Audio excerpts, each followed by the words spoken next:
What up, what up, what up? It's your boy LQ, Mr. Real Deal Fantasy. Welcome to the Sick Podcast, Rams Recap. We got a lot to get into. It's Victory Friday. Not Victory Monday, but Victory Friday after that hard, ugly battle against the 49ers yesterday. So let's get right into it. Sammy, hit the intro.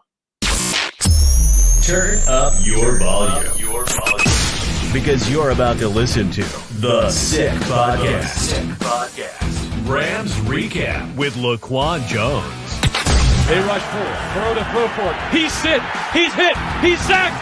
He throws it away. He flings it away on fourth down. Aaron Donald got there, and you can build that man's statue out SoFi Stadium right now. The greatest of all time on defense does it in the biggest moment of Super Bowl 56. The sickest Los Angeles Rams podcast. It's gonna be sick. Whose house? It is Rams' house, no matter where we're at. And listen, I'm going to come up here and talk my stuff because honestly, I do not like 49ers fans. Like, I know I have friends who are 49ers fans, but I will get this out of the way. My colleague, my friend, my bro, Marcus Grant is a 49ers fan, but he is the best, most, I would say, I can't even put into words really of just how normal he is as a 49ers fan. When you go online and you go back and forth with these 49ers fans, it is the worst experience ever. And as a Rams fan, they always hit us with the same thing over and over. Oh, you guys don't even show it to your games. Rams house, blah, blah. Don't matter. We showed up to Santa Clara, mud on our shoes, right on your couch, right on your couch in your house, and came out with a ugly W. And I say ugly because it was not one of our best offensive games. And honestly, they had me shook in that first half. First half, we only had 23 passing yards, you guys. Matthew Stafford missing some big plays, missing some easy layup plays, I should say, on third down. And we were doing things that were kind of the Rams' way.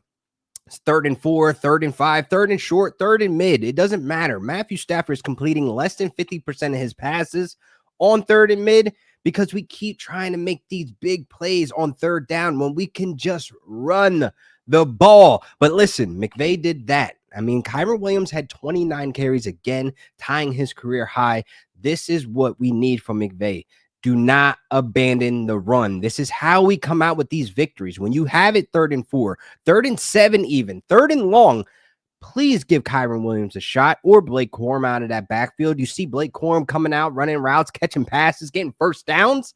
Yes, and I will come on this mic real quick, just a victory lap, because I don't think anybody on the internet, I don't think anybody that does fantasy football or an analyst are out there, or even mainstream media, were going to be able to call out the Blake Corum breakout, because I know I was the only one on this mic with this camera, this light in front of me, lights, camera, action, to say the Saints game. I think this is where we start establishing the run, and I think this is where we start to see Blake Corum sprinkled out. So give myself a pat on the back for that one, because this is why we're going to be able to win these games, because we do not abandon the run. Sean McVay had a habit back some time before where he used to abandon the run, and it's like, come on, man. Like, we don't have to keep throwing the ball long on 3rd and 4. Like, we're treating it as if it was like 3rd and 10, 3rd and 14. And then you see what happens. A lot of missed passes. The one to DeMarcus Robinson, the one to Cooper Kupp, but I'll get on Cooper Kupp in a little bit. But more so, Matthew Stafford looked like he was going out there throwing the ball with his eyes closed. But I do want to address one thing as well. I do not want to see my quarterback running the ball. I don't want to see 2 QB sneaks in the same drive. Like, no, we don't need that from Matthew Stafford. He's not a mobile quarterback. Please keep him protected. Keep him safe in the pocket, and do not let him go out there and get smacked. I would have appreciated that rushing touchdown, but come on, man. He got blasted. The 49ers linebackers, there's some heavy hitters there. I mean, Fred Warner, and obviously with Dre Greenlaw back, those guys, they hit hard, and obviously Matthew Stafford felt that. So I do not want that. You know, our quarterback does not need to be going out there making these hero plays when we have a Puka Nacua, a Cooper Kupp, a Blake Corum, or even a Kyren Williams. We have guys out there to basically execute those type of plays, to take those types of bumps and bruises. We need a healthy Matthew Stafford heading into these playoffs if we're going to be making this Super Bowl run. Now, first off, let me iron out Let's just iron out all the bad things that happen, and I want to show praise to our defense in a little bit as well. So Matthew Stafford, Cooper Kupp not connecting. Cooper Kupp had 3 targets, 2 targets on third down, but 0 catches, people, 0 catches. And that is real nasty work. I don't know why these guys weren't in sync, but Cooper Kupp not being able to execute, not being able to separate really, because every time I went back and watched every single Cooper Kupp route that he had on Thursday night, and man, they were on him like white on rice. They did not let him get open, not once. And honestly, it's because they were bringing the safety down whenever the corner was basically about to get broke off, but there was just always somebody there. And a lot of these mistakes that Matthew Stafford were making is that he was trying to force the ball to him early. Even that one, the 2-2 Atwell, where he clearly was not open. So that was some really, really kind of weird, activity that we got from Matthew Stafford. And hopefully he cleans that up for the next 3 games, because these type of games are the games that it's going to come down to for him to step up and be that Hall of Fame quarterback that we know he can be, to win the game in the nice fashion and not in these ugly rained out battles. A 12-6. Come on, man. No touchdowns. This is where we need to buckle down, hit the film room, and get things back on course. Now, let's show some love to the defense. Wow, have we found our identity? The secondary showing up huge. The trenches getting after the quarterback, and even our linebackers. Look, Rams fans and myself, we need to have a formal apology to Christian Roseboom, because boy, was he flying around there making some huge plays, taking advantages of the 49ers making mistakes they were making in the run game, in the pass game, whatever. But Christian Roseboom, I apologize. LaQuan Jones, I apologize to you for coming on this mic or any other podcast with a camera in my face and the mic in my face saying that you were not good enough. You are good enough. You are beyond good enough. You are the starting linebacker for the Rams for the next couple years, because I have not seen this type of play in a very long time from an underdog guy. I really, really do appreciate having Omar Spates next to you, because he was even making the big plays out there, bottling up Debo, not letting Debo get loose out of that backfield. Shout out to the linebackers, but man, this secondary, whoo-wee. Can we get into game balls real quick? Yes, Sammy, can we get into game balls real quick? Who gets the game ball? Akello Witherspoon showing up and showing out in that secondary, stepping up with Kobe Durant dealing with injury. Man, he led this team with 3 passes defended. It sure felt like more, because this dude was all over the field, making sure that the 49ers were not able to make the big plays. He gets the game ball this week, because this is another example of Chris Shula doing a hell of a job with that defense, scheming up these guys and teaching these guys for a backup to step up, to show up like a veteran starter. Like Witherspoon is a backup to Kobe Durant, and for him to come in and play the way he played, there were some really big plays that he was involved in. There was that one deep ball that was going to Ricky Pearsall. If he did not have that type of length, that would have been a touchdown. Now, a lot of people would say Brock Purdy hung that ball up. So what? So what if Brock Purdy threw that ball up and it hung up there for a while? Witherspoon was able to catch up and get that ball out of Ricky Pearsall catch radius. This is what I'm talking about, that we have guys now stepping up when guys go down. We have the depth. We have the secondary corners that can do the damn thing. Witherspoon showed up and showed out, you guys. And this is just a clear another example of us being hungry and ring chasing. This is where it starts. 12-6 is a ugly win, but shout out to that defense. Let's go to the trenches. Kobe Turner. I wish I had a game ball for him, but I will not take that shine away from Witherspoon. But Kobe Turner, the conductor, showing up and showing out in the trenches, getting 2 sacks with 5 QB pressures. Listen, this is what we need. I know Jared Verse was there, Braden Fisk. These had kind of quiet nights, but these guys were still collectively coming together, with Byron Young as well, collapsing that pocket, getting after Brock Purdy. I could not tell you how proud I was of how physical we were on the line, getting after Brock Purdy, making him make these dumb decisions, I should say. But honestly, there were some moments there that Brock Purdy almost exposed us with Deebo Samuel. Thank God he dropped that ball, because that definitely would have been 6. Thank God he dropped that ball. And honestly, I'm not going to come on this podcast and give excuses for the 49ers because they're the 49ers. They already make enough excuses online, but Debo was clearly in his own head to not be able to catch that, but that definitely would have been 6. But again, shout out to the trenches, getting pressure after Brock Purdy and making him make the wrong decisions. And even Isaac Guerrero, he did put up some yards, but we were able to contain him and bottle him up for not many breakaway plays. Because there were some times where I'm like, whoo, boy, thank God he didn't bust that one outside, because he probably would have took that to the house. But this goes to our linebackers showing up and showing out and getting out there out wide and flying sideline to sideline. Like, this is the type of football that I think that we can be a threat in the playoffs. Like, I don't think people understand. Like, yes, it's a 12-6 game. Some people online I was reading like, oh, this game is terrible. No, welcome to your first Rams versus 49ers battle. Like, these games always have this type of narrative. These games always have this type of energy where it's going to be ugly. It's going to come down to the very last play, and that's exactly what it came down to. We gave the 49ers opportunity to get a chance at the end zone, with that silly horse collar on the kickoff, but we were able to capitalize. And Christian Roseboom showing up again, getting the sack to end the game. This is what I'm talking about. These are the type of games that are going to set us up to have the blueprint. We got it. The blueprint's right here. We have it to be a Super Bowl winning team. I came on this podcast last week. Nobody wants to play the LA Rams, and this game should tell you that. This game should open up your eyes. This was prime time. You're damn sure the Eagles were watching that game.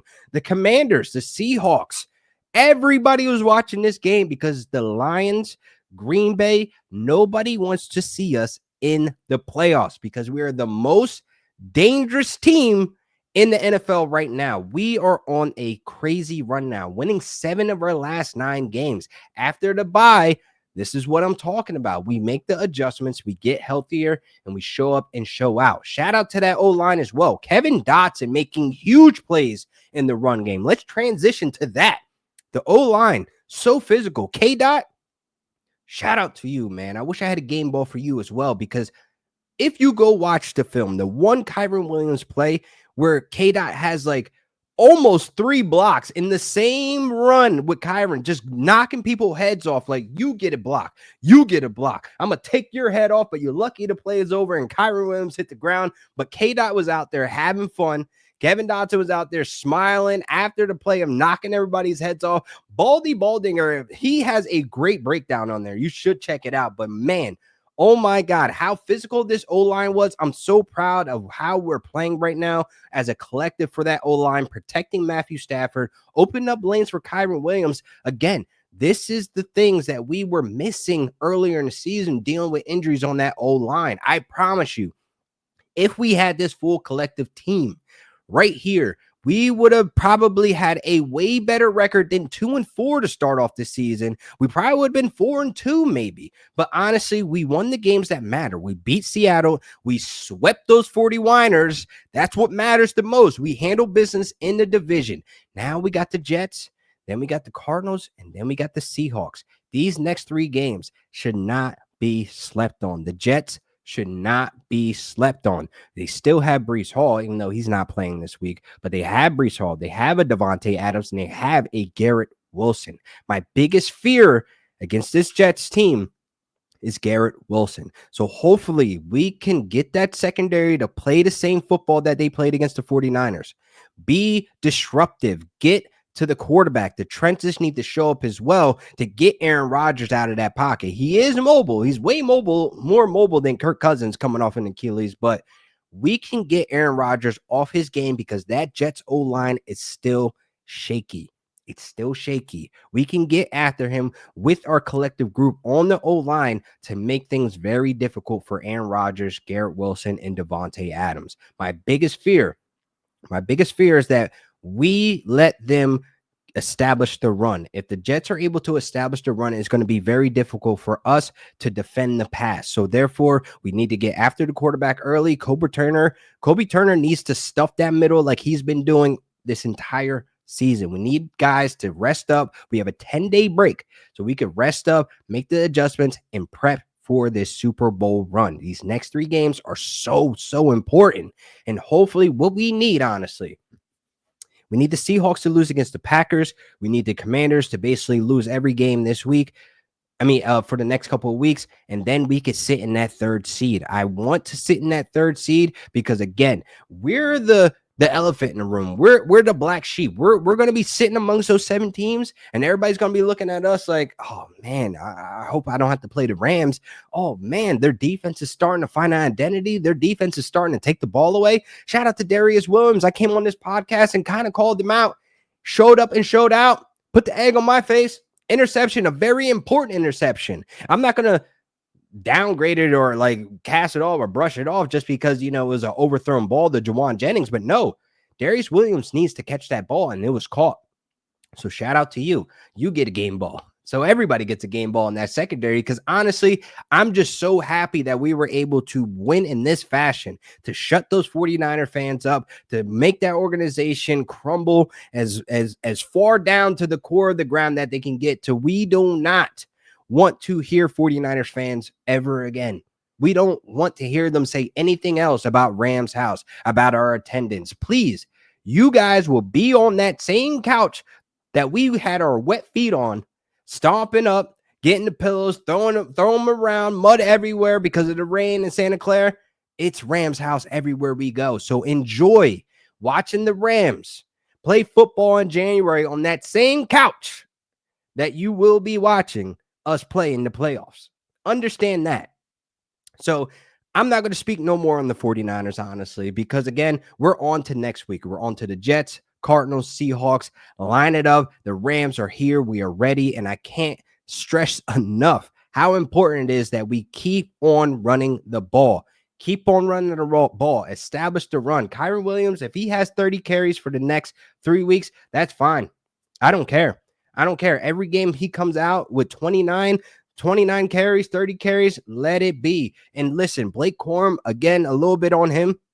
He's been showing up and showing out as well with his limited opportunity. Did you see that one spin move? Oh my God, man. Like, we have such a talented running back room where I can see us really, really making some noise in the playoffs while our run game is just going crazy. Kyren Williams, listen, I'm sorry that anybody doubted you. Even for fantasy, people were in the fantasy streets basically talking you down. And it's like, no, he is a legit running back. He is setting records, people. He is going out there, putting the bar even higher each week, putting everything he can out there. I mean, look, Jair Brown, he's from my hometown in Jersey and Trenton. He had some pep in his step and some attitude towards Kyren Williams, and he's put him in a spin cycle. I mean, sorry, we share the same hometown, but Rams first.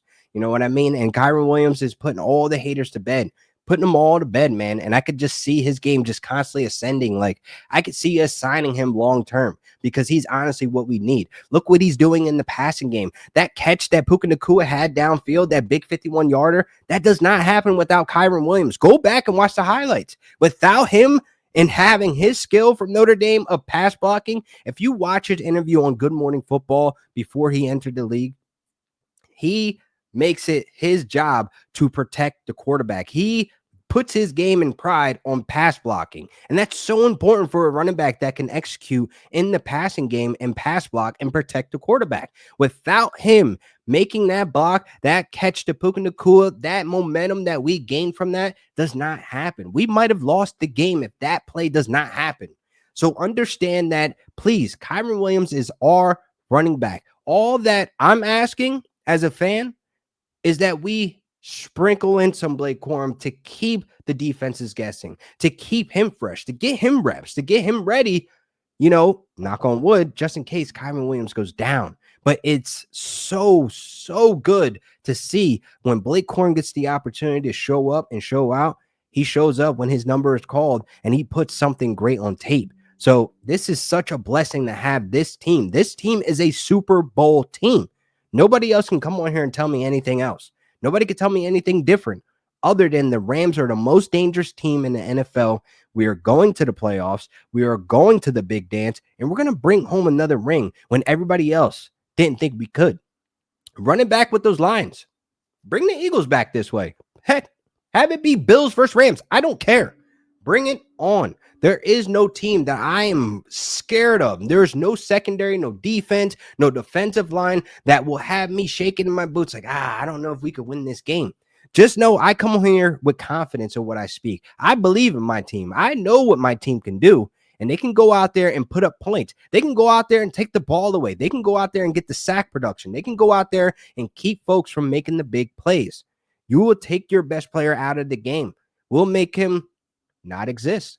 We'll make him similar to what happened to Cooper Kupp last night, which is fine. We still came out with a win. But just know that the Rams are dangerous again. You cannot tell me anything different.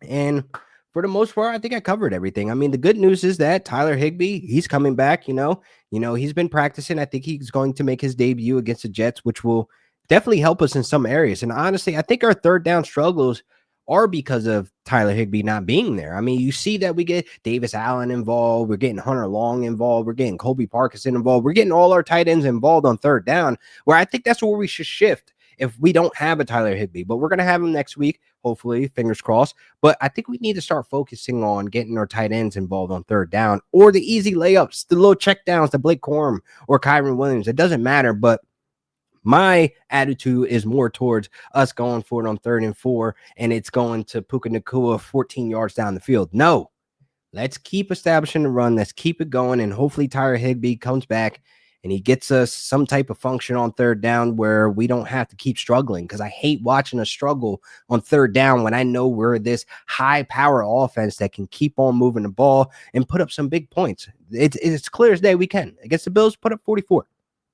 Last night, only 12, but we still got the job done. We still got in scoring range. We're still an offense that can move the ball. We're not stalling out. We have a great running game, and that's really all I got for you guys today.